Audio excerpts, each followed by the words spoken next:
Hello everyone. So now let us study remote sensing. Our next topic is remote sensing.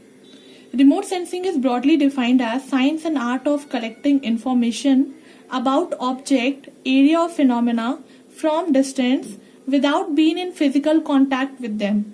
It is the phenomena by which we gain information about an object but from a little distance and we are not in physical contact with that particular object. Okay, like we used to operate a TV with a remote and we do not touch the buttons of the TV and we handle it with remote.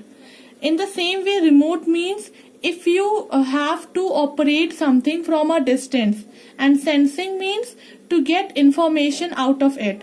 So remote sensing is acquiring information from a particular distance.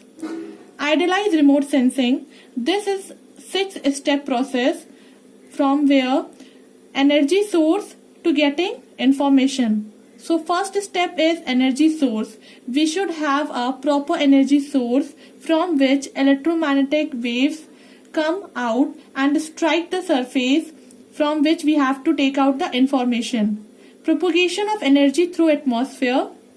The energy that is coming out from the energy source, for example sun, should be propagated and hit the target. Energy interaction with a surface feature. In the third step, the energy should target or get in contact with the feature from where information has to be taken out. Airborne, spaceborne sensors receiving the reflected and emitted energy. After that, this energy will get reflected to the sensors and sensors will analyze this reflected energy. Transmission of data to earth station and generation of data produced. After that, sensor transmit this data to the ground control station and they produce a map out of it or a picture out of it. Okay, and they transfer it to end users or multiple data users. First of all, let us study about the energy source. The uniform energy source provide energy over all wavelength. The passive remote sensing system relies on sun as the strongest source of electromagnetic energy and measure energy that is either reflected or emitted from the earth's surface features. Active remote sensing system use their own source of electromagnetic energy. So there are two types of energy source. First one is passive and the second one is active.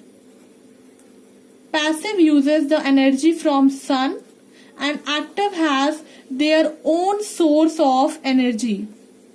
Second point is propagation of energy from the atmosphere. The electromagnetic energy from the source pass through the atmosphere on its way to Earth's surface. Electromagnetic waves move and strike the object. Okay. Also, after reflection from the Earth's surface, it again pass through the atmosphere on its way to sensor. So propagation is of two types. In the first step, the energy from the sun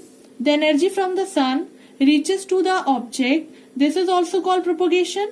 After that, reflected energy propagate towards the sensor. This is also propagation.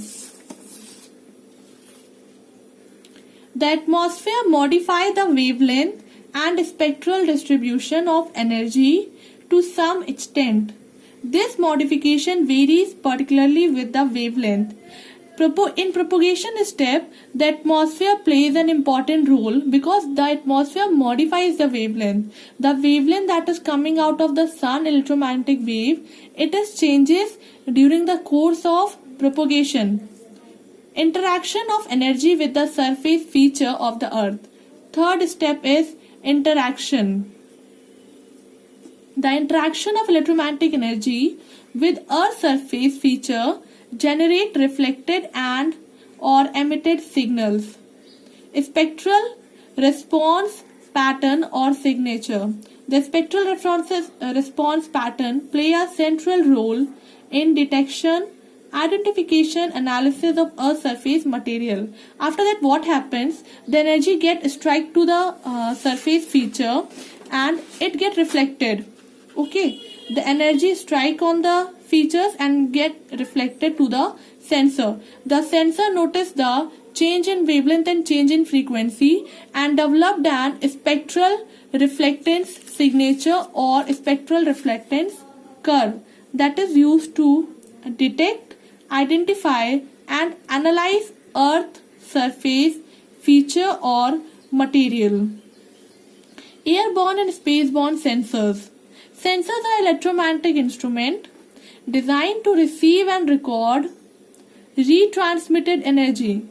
Sensors record the retransmitted energy from the surface features. They are mounted on satellite. These sensors are mounted on the satellite or on the aeroplane. The sensors are highly sensitive to wavelength. They notice the wavelength and the change in them. When sun release electromagnetic spectrum, electromagnetic energy, the wavelength is different. Let us assume that the wavelength is lambda 1 here, and when it is get reflected to the sensors, the wavelength get changed to lambda 2. So sensors notice the change in the wavelength, and from that change in wavelength it creates spectral reflectance curve or spectral reflectance signature to find out that which surface feature the electromagnetic spectrum or the electromagnetic wave get striked on. After that, transmission of data to Earth station and data product generation.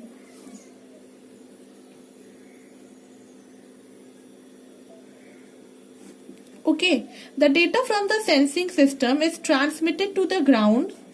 The data from the sensors is being transmitted to the ground based station along with the telemetry data.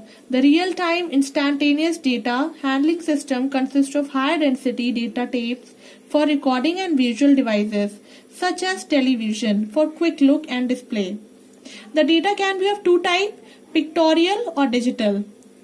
And the last step is multiple data users. The multiple data users are the part of application. The data is being used by the raw agents, by the research department of India to find out that what is happening in that particular location where we can't reach. Are those who have knowledge of great depth, both of their respective discipline as well as remote sensing data and analysis technique. So this is a 6-step remote sensing process. There are 6 elements: energy source, propagation, energy interaction, space-borne sensors, transmission, and finally application. So in the next class we will be studying about spectral reflectance curve. Thank you.